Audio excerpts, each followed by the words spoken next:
사람은 환경이 무너져서 주저앉는 것이 결코 아닐 것입니다. 눈에 보이는 환경이 무너졌기에 나는 같이 무너졌다고 생각을 하는 경우가 꼭 있습니다. 그런데 제 생각에는 사람은 비전을 이룰 때 마음 안에서부터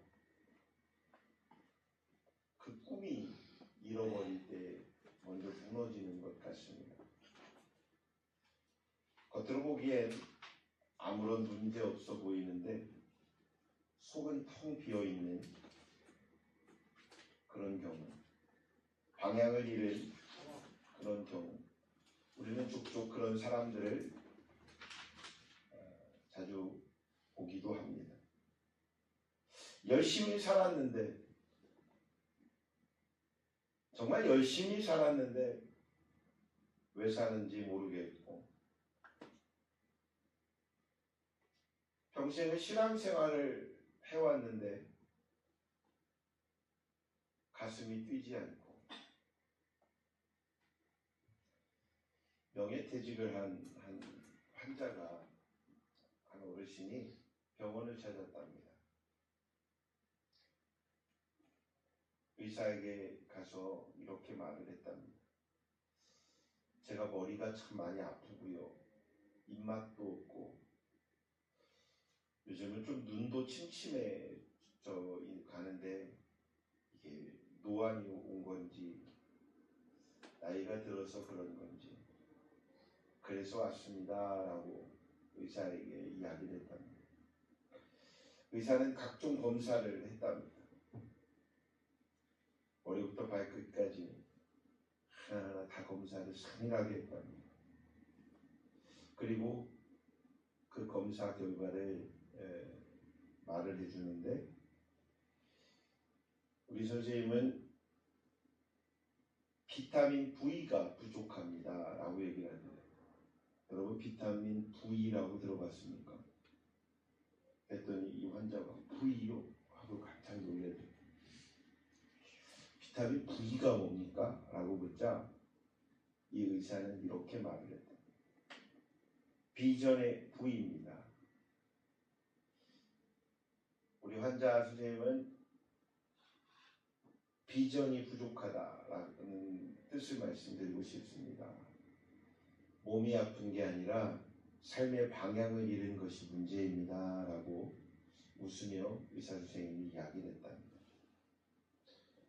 그 말이 뭐예요? 몸은 당신은 건강한데 지금 마음이 병이 들고 있는 것 같아서 마음이 문제인 거지 몸이 문제가 아닙니다 라고 얘기를 해주더래요. 이 이야기는 웃고 넘길 만한 이야기만은 아닐 것입니다. 오늘을 살아가는 우리 모두의 이야기일 수도 있습니다. 우리 주변을 보면 너무나도 많은 그런 사람들에게 익숙한 삶의 현실 속의 이야기일 수도 있고요. 어쩌면 여러분들 스스로의 지금 삶의 현장에 놓여있는 그런 이야기일 수 있습니다. 비전을 잃으면 사람은 마음의 안에서는 무너지기 마련입니다. 먹고 사는 문제는 해결됐는데 기쁨이 없고, 열심히 살았는데 왜 사는지는 모르겠고, 신앙생활을 하고 있는데 설렘도 없고 가슴이 뛰는 것 같지도 않고, 그 이유는 단 한 가지입니다. 여러분은 별을 보지 못했기 때문입니다. 별을 보시길 바랍니다.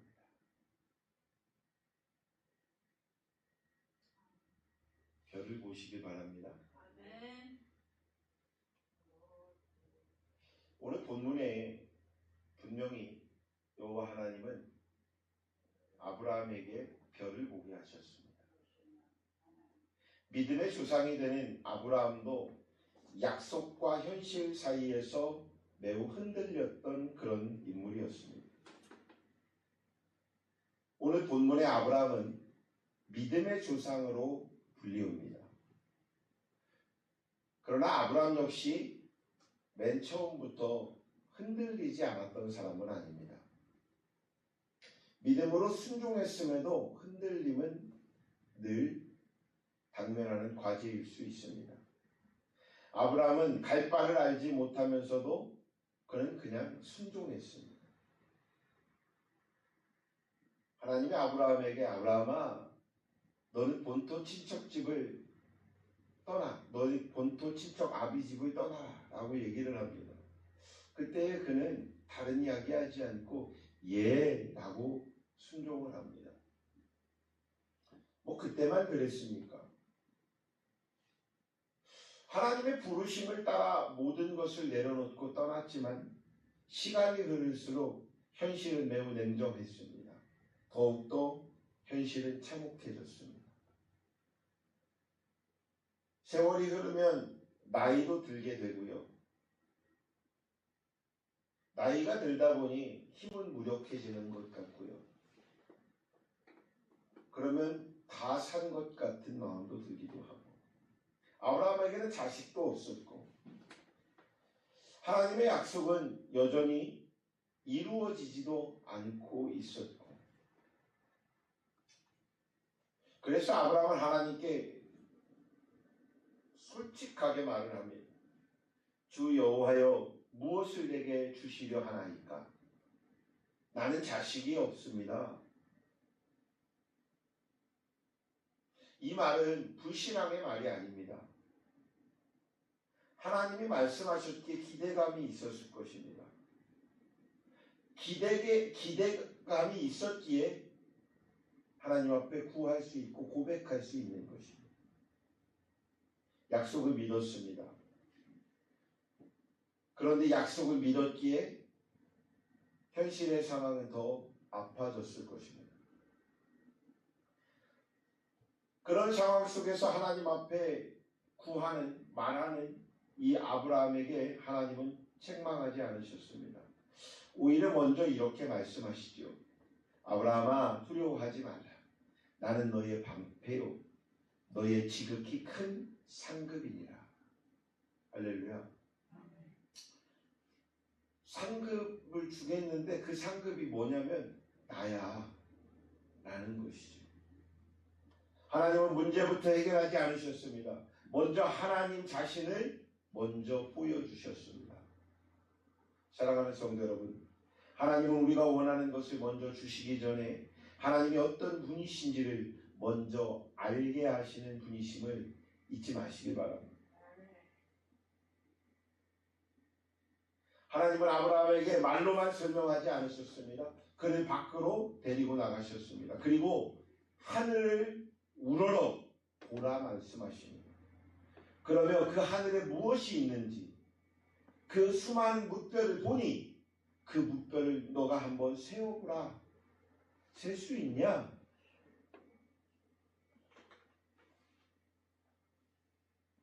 그렇게 말씀하세요. 왜 굳이 밖으로 데리고 나가셨을까요? 왜 밤하늘에 별을 보게 하셨을까요? 아브라함의 눈에 보이는 그 현실은 장막이었고 나의 늙은 몸이었고 끝나가는 희망뿐이었고 기대감마저도 저버려가는 그런 상황이었습니다.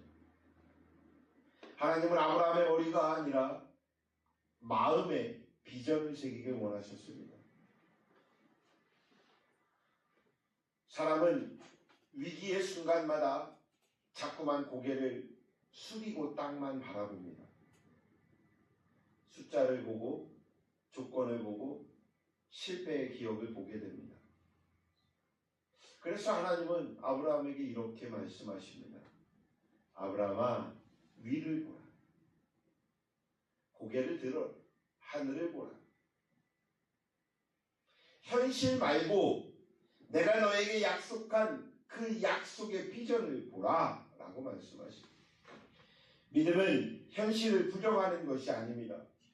믿음은 현실의 상황 위에 분명히 계시며 그 상황을 다스리시는 하나님을 보는 것입니다.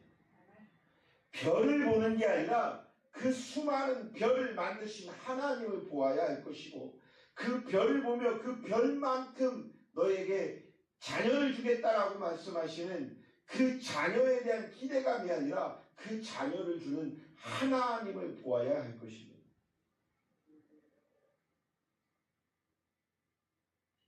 오늘 우리의 문제는 삶의 능력이 부족해서가 아닙니다. 삶을 바라보는 우리의 시선의 문제인 것이고 방향의 문제인 것을 기억하시길 주의 이름으로 부탁합니다. 비전에는 반드시 기다림이라는 그런 대가가 따르지요. 그것을 아시길 바랍니다. 하나님은 아브라함에게 분명히 약속하셨습니다. 그러나 그 약속이 성취되기까지는 25년이라는 시간이 필요했습니다. 왜 25년이나 걸렸을까요? 하나님이 준비하시니라고요? 하나님의 계획이 더디셔서요? 아니요. 받을 만한 그릇이 될 때까지 기다리셨습니다. 왜 오래 기다리게 하신지는 우리가 깨달아야 합니다.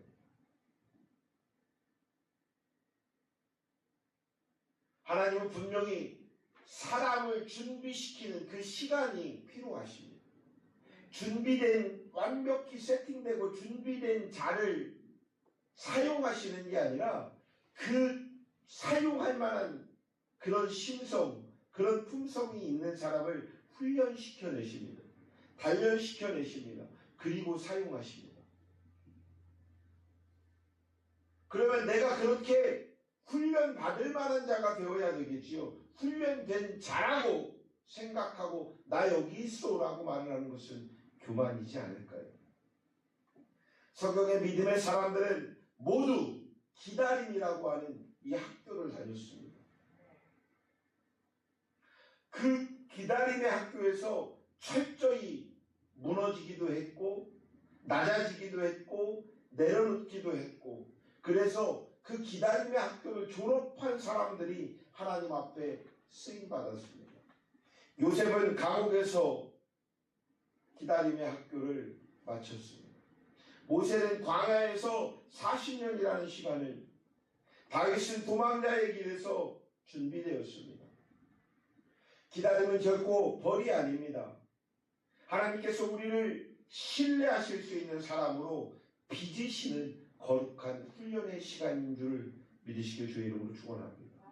그래서 비전의 사람은 먼 미래만 바라보는 사람이 아니라 오늘 하나님 앞에서 하나님을 신뢰하며 성실하게 살아내는 그런 믿음의 사람인 것입니다. 아무리 알아주지 않아도, 아무리 작은 일일지라도 하나님 앞에서 성실한 사람들을, 하나님 앞에서 충성된 사람들을 하나님은 반드시 기억하신다는 것을 믿으시길 주의 이름으로 축원합니다.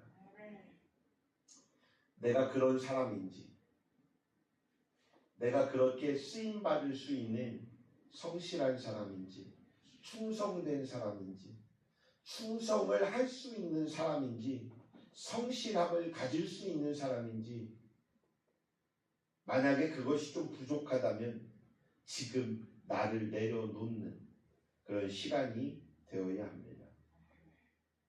비전이 있다면 반드시 기다림이라는 대가가 따릅니다.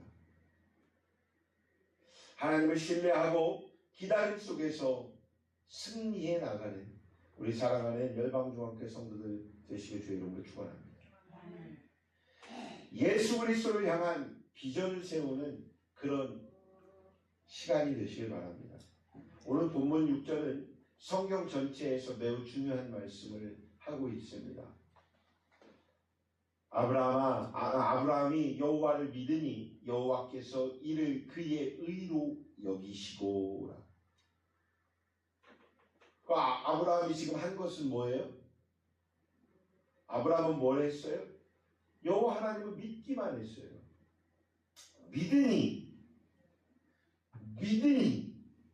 믿기만 했는데 그 믿음 자체가 의로 여기셨다라는 것이죠. 그러니까 다른 내가 뭔가를 하고 있는 게 아니라 그냥 믿고 있는 거예요. 그러니 이 믿음이라는 게 큰 거예요. 그런데 그 믿음을 내가 머리로서 해석하려고 하니 그 믿음이 작아지는 것이죠. 믿음은 평가가 아닙니다. 믿음은 단지 신뢰하는 그런 관계적인 게 아닙니다. 믿음은 전적인 겁니다.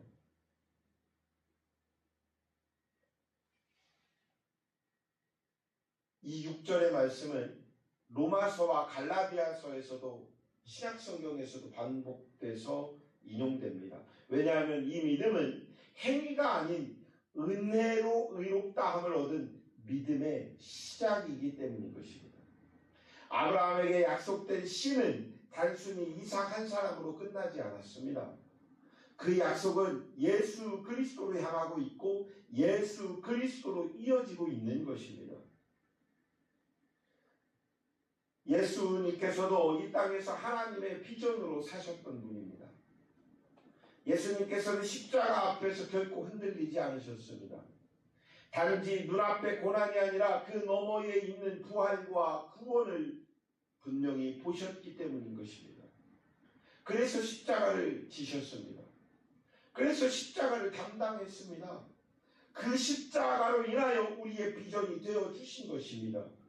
그 십자가로 예수 그리스도의 십자가로 말미암아 이 땅에 있는 모든 민족들은 이 땅에 있는 그 후대들까지도 아브라함의 믿음의 후손들이 후예들이 된 것입니다.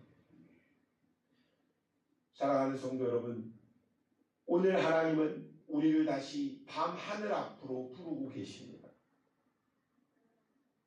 삶의 현실에 눌려 고개 숙였던 자리에서 인생의 두려움에 갇혀 멈춰섰던 그런 자리에서 주님은 다시 고개를 들라고 말씀하고 계십니다. 별을 보라. 내 약속을 보라. 그리고 나를 믿으라.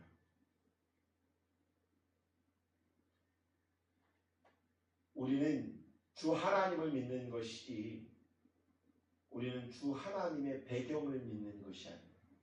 그 배경까지도 하나님이시니 하나님만 믿으십시오. 비전은 형편이 좋을 때 생기는 것이 결코 아닙니다. 비전은 예수님을 다시 바라볼 때 회복되는 것입니다. 비전은 그때 시작되는 것입니다. 오늘 이 예배가 끝날 때 우리의 결단이 분명해지길 원합니다. 따라해 봅니다. 주님, 다시 주님을 믿겠습니다. 주님, 다시 약속을 붙들겠습니다. 주님, 다시 예수님을 따라 살겠습니다. 이 결단 위에 하나님은 반드시 사랑하는 성도들의 그 새로운 내일을 준비하실 것입니다. 그리고 여실 것입니다. 그 준비하시고 여시는 그 여호와 하나님을, 이레의 하나님을 만나시길 주의 이름으로 축원합니다.